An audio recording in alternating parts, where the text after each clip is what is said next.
Well, good afternoon, everyone. Boy, wasn't that amazing? Weren't those stories amazing?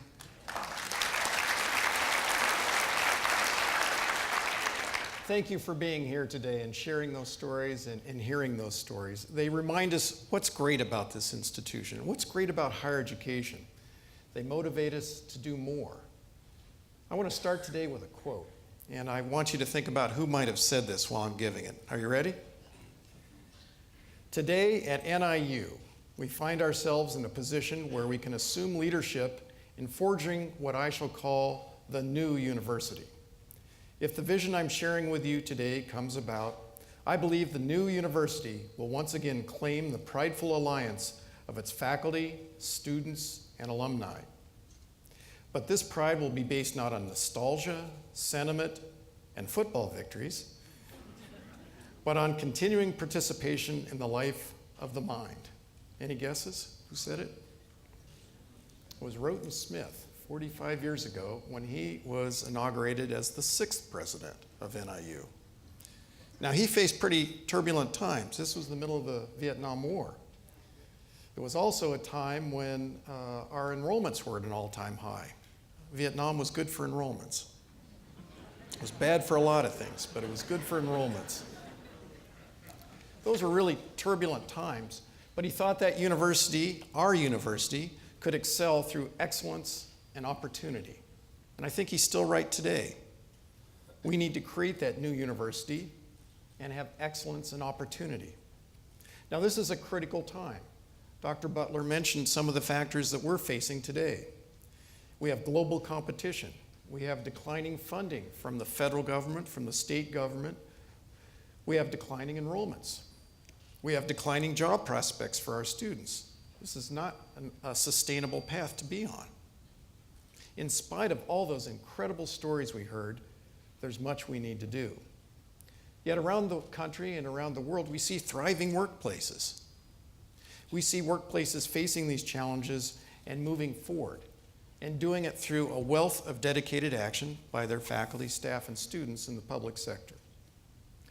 We need to set that example for our students moving forward. We need to forge that new university, the 21st century university. We owe it to our students, and we owe it to the next generations. It's a tremendous honor to be named the 12th president of the university.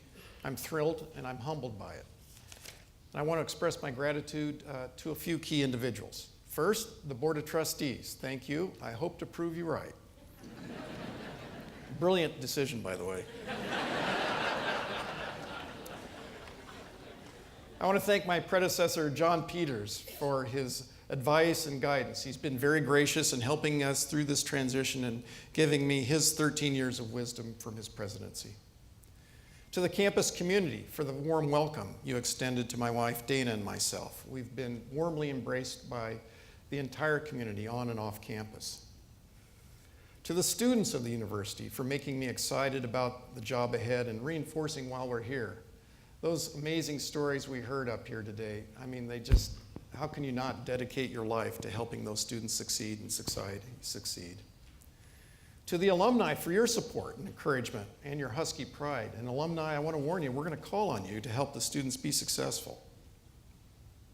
And to all the people who've put together today's program, it was a big effort, as you can see from all these activities. Huge effort. Thank you so much. And thank you, Pam Smith, a Board of Trustees professor in accountancy and a nationally recognized expert in ethics, for being our MC today. Pam, thank you.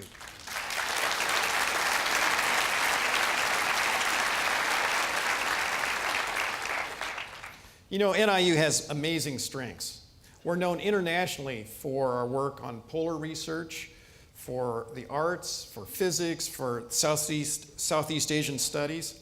We're known nationally for a number of top-ranked programs: accountancy, business ethics, public administration. U.S. News and World Report has named us one of the top 100 universities in the country. Now, that's a pretty amazing thing, particularly when you think of the denominator. There's 4,000 colleges and universities in this country. We're one of the top 100. By the way, we're ranked pretty high in football, too.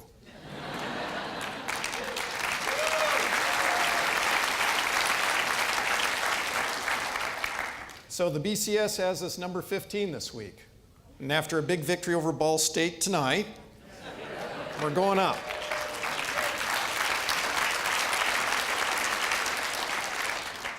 Now here's a rating that you probably don't know about the football team. 85% of the participants graduate.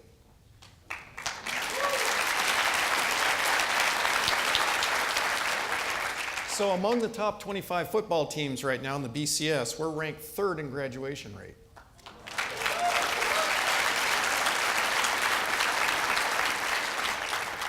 Now that 85% graduation rate for football, that's the rate for all of our athletics programs. That's the average. We do it the right way, and I'm proud to say that. We do it the right way. We're also known for providing affordable excellence. Payscale.com ranked us in the top third in the country for students' ROI, what they put in and what they get out when they graduate. That's fantastic. And I'm proud to announce that just yesterday, NIU won the inaugural Place Award from the Association of Public and Land-Grant Universities. This is the big organization that recognizes public and land-grant universities. We got first place for excelling in community, social, and cultural development. And that recognizes our work in broadband, putting broadband around the state, for our Center for P20 Education, and for our engagement in activities in Rockford. So my thanks go out to all those who made that possible, and in particular, Vice Presidents Ann Kaplan and Lisa Freeman. Thank you.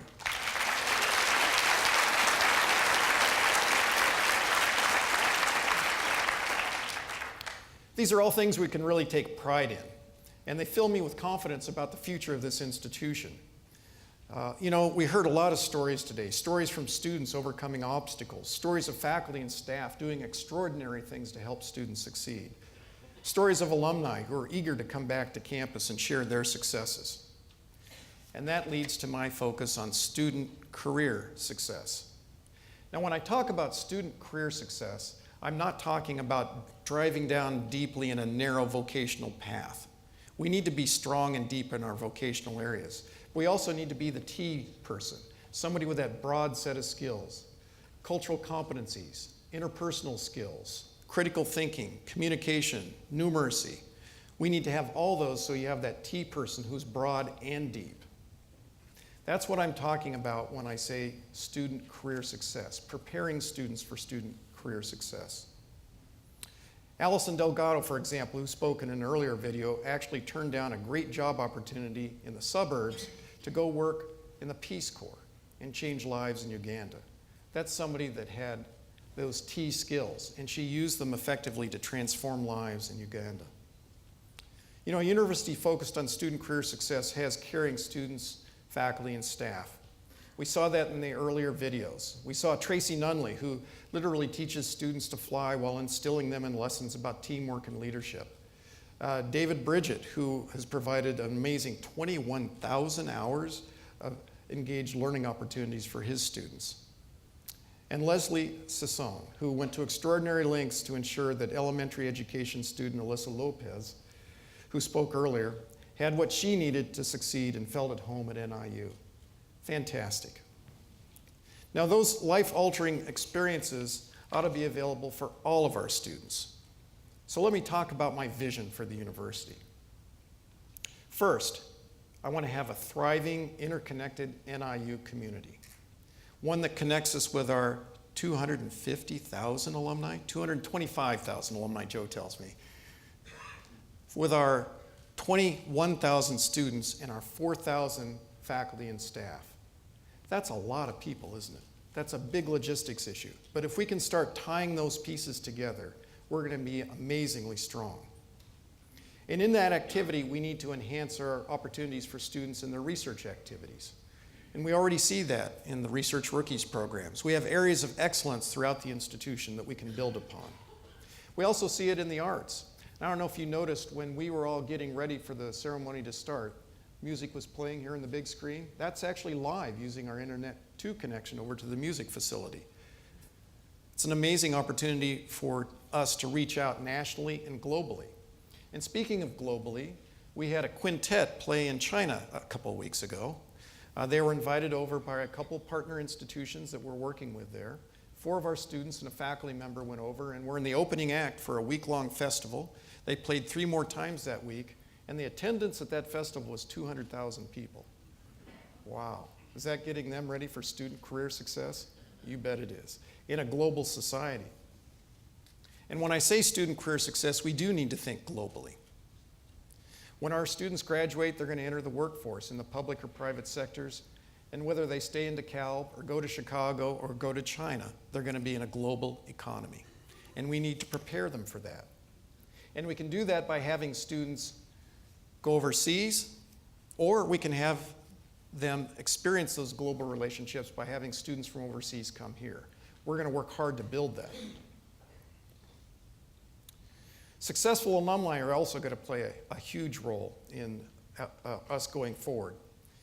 Remember Bill Wyman's here on the screen. Remember, he's an alumnus featured in an earlier video who returned from Hollywood each year to work with our film students. What an amazing way to come back and give back to the next generation. I'd like all of our students to have mentors. In that first year, peer mentors to help them through that transition from high school into college.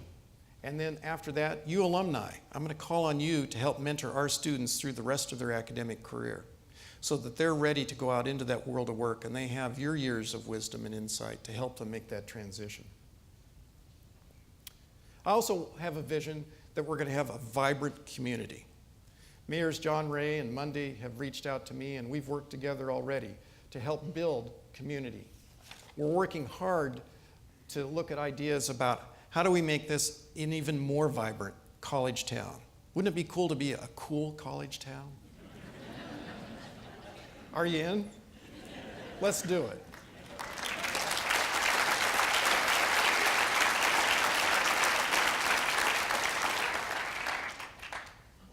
You know, the #1 predictor of students getting a job when they graduate turns out to be an internship, a paid internship while they're in school. That probably shouldn't surprise us in retrospect. You know, those internships allow you to practice your craft, but practice all those T skills that I talked about. They show you about coming to work on time and not having any excuses and getting your job done. Those internships also give our students networks out into the world of work. And when they graduate, they're work ready and they're connected and they're ready to go. So let's have as one of our goals, an internship is available for any student who wants one while they're here at NIU. Now, how would we know if we have students with student career success? You know, we need some markers there. To have career success, though, you need to get started and you need to get a job, right? So why don't we have as one of our markers that every student who graduates from NIU gets a job in their area of interest within 6 months of graduation. Let's make that a goal.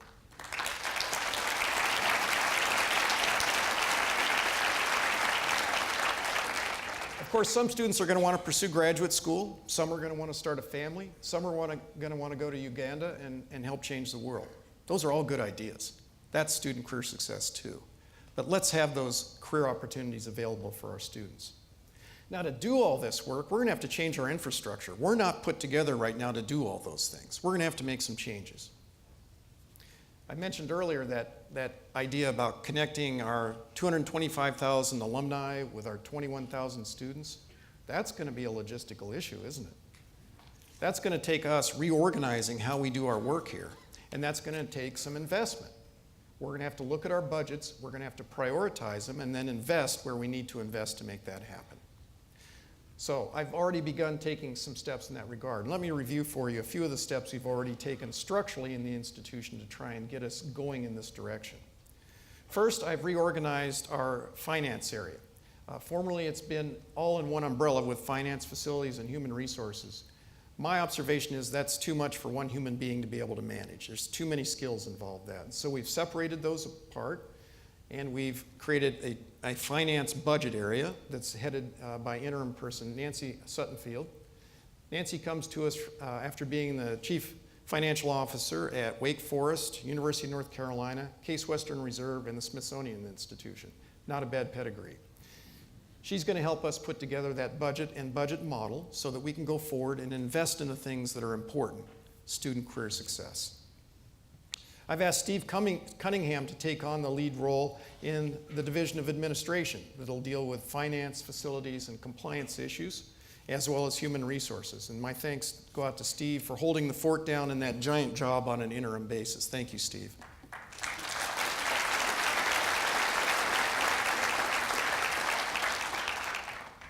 I've also created a new division for international affairs headed by Ray Alden. I chose Ray because he had broad experience as a provost, and I think international programs is going to be a critical component as we go forward and help students be successful in career success.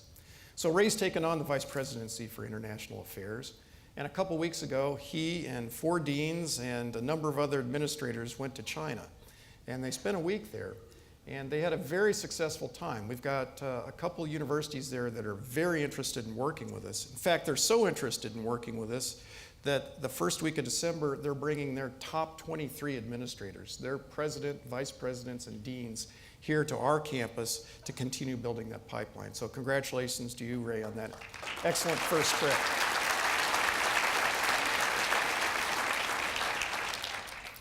My thanks also go out to Lisa Freeman for taking on the interim executive vice president role. She and I have already been working closely together, and she's making major strides. Thank you, Lisa. And behind, please. Lisa came from the vice president for research role, and as she left that position, Leslie Rigg has stepped in for the interim vice president for research role. So thank you for stepping up and doing that as well.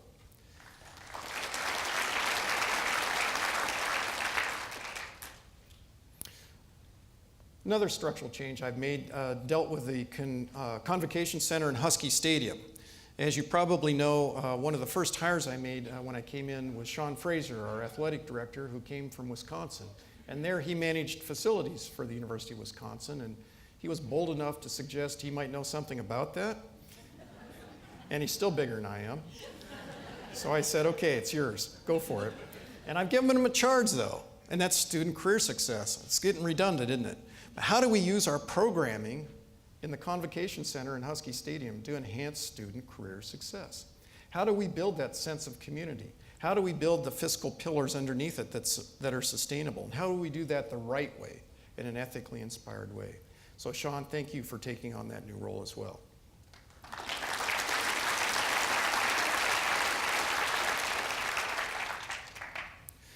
We've had a search underway for the Chief Information Officer for the institution.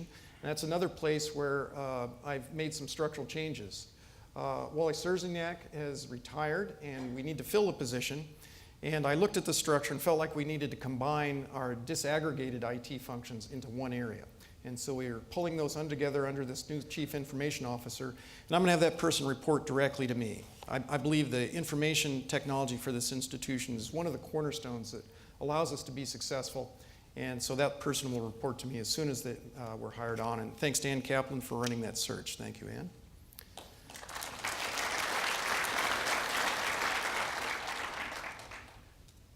I've also charged Kathy Bittner with leading an enhanced and integrated marketing and communications program. You know, as I look around this institution, we have amazing marketing and communication activities in pockets all over the institution. The colleges, enrollment management, alumni, foundation, excellent communications. Now I want to have them integrated. So we're rowing together and we're sending the same message out across the state so that we can recruit and retain the students that we need to go forward. So thank you, Kathy, for taking on this big role. I really appreciate it.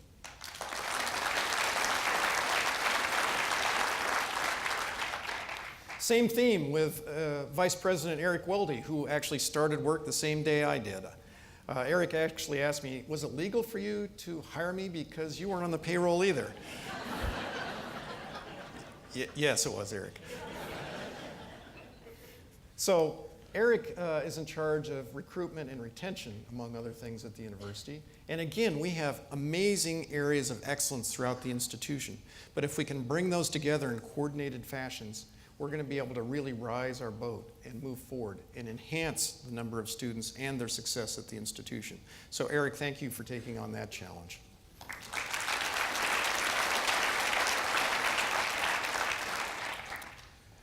Mike Malone does our foundation work at the university. I've really enjoyed working with Mike, and he has introduced me to an awful lot of impressive people that support this institution.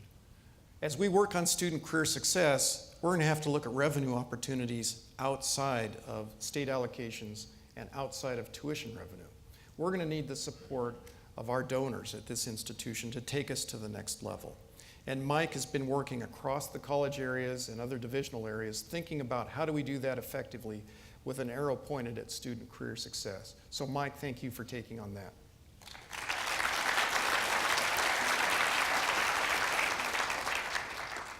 Now, these are all important first steps. They're not the ending steps. They're beginnings, again, pointed at student career success. Now, we've got a lot of work yet to do. I've just outlined a few things that we need to work on. Now, how are we going to do that? If there's 225,000 alumni and 25,000 or 21,000 students, I hope 25,000 students, and 4,000 faculty and staff, that's a pretty big span of control for me. Too many people. So who are going to make those changes? It's all of us working together. It's all of us unleashed and moving forward. You know, Roten Smith faced a difficult time when he was president. He faced a difficult time as a young man, too. He flew a B-17 bomber in World War II. And he learned a lot from those activities. He learned about leadership. He learned about being courageous. There's a famous story about him going down to the bridge on Lincoln Avenue and sitting down with students before they went downtown and did things they shouldn't have done. Those were turbulent times, and that was brave of him to do. We need that comprehensive vision of a university that he had. You know, he had a vision for where we're going, and many of the things that he developed have come true. He saw us as an integrated teaching, research, and public university. We've become that. He started the Roten A. Smith scholarships for minority students seeking graduate degrees. Those have helped many. And he started the Deacon Davis Chance program, the same program that provided an opportunity for Stefan Canino, whom you heard earlier today. Those have made a difference. Now, those were chaotic times, and we face chaotic times too. But how do we take all this wisdom in this room around the university and among our supporters and bring it to the front so that we're working together toward these common goals? We've been trying to do that over the last month. We've had some Bold Futures workshops. Have any of you participated in those?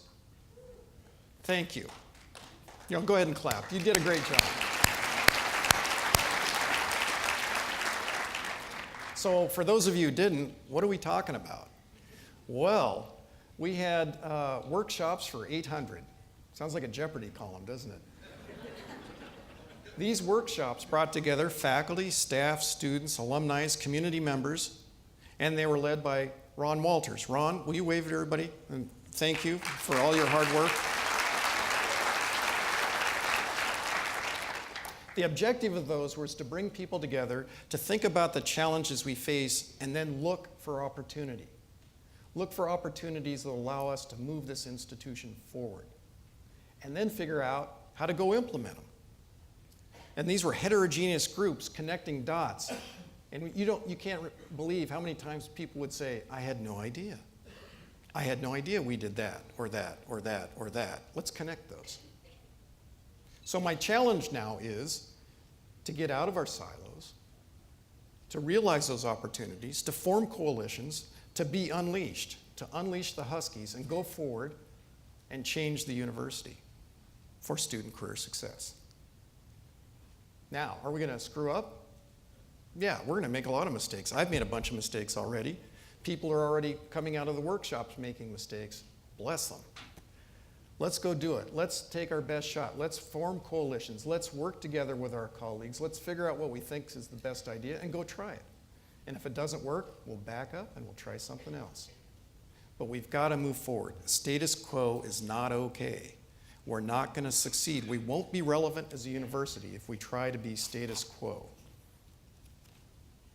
We can do that. You know, we've got an amazing foundation. I got teary-eyed a bunch of times watching these and listening to Alyssa and Stefan talk. I mean, were those amazing stories? Holy cow.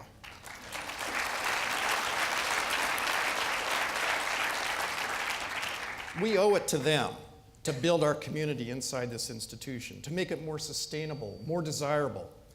We need to improve our educational processes so that they can be successful here and when they leave this institution. We owe it to them, and we owe it to society. That's our obligation. That's our mission. You know, we've got a lot of Husky pride in this institution.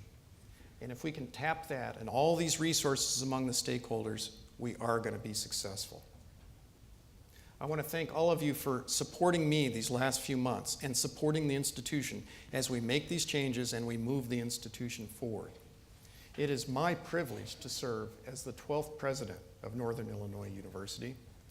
Together, we're going to think beyond traditional boundaries, and we're going to accomplish great things. So forward together, go Huskies. Thank you.